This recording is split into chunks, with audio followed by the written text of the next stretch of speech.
In this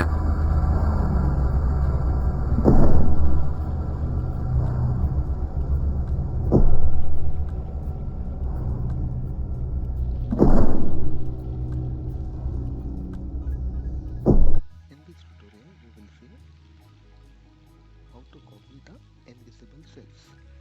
So I have the data from column A till column I and till column until row number 65.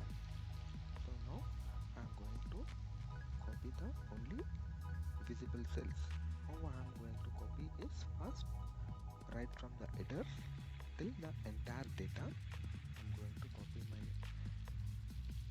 data and then I will apply the filters. In this case, I would like to copy only the region. So I am taking north as an example. So in this I have 24 line items or 24 rows.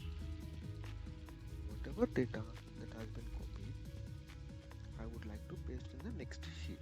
Thank you friends for supporting me by watching the Excel videos from your favorite channel Excel World by Raghav. If you have not subscribed the channel, please do subscribe and watch more videos from basics to advanced automation. Friends, if you have observed, I see row number 1 which are there in headers, and again in between from row number 2 till row number 21 the data is hidden.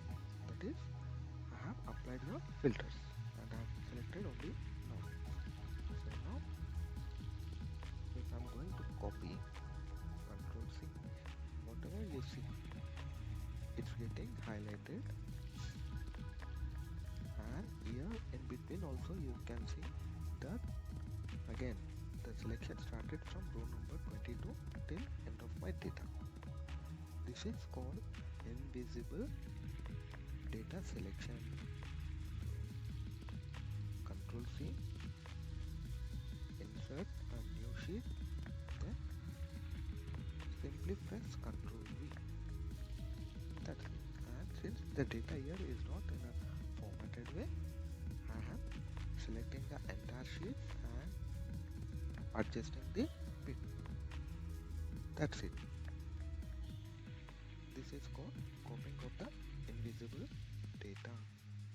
Hope you like my videos, friends.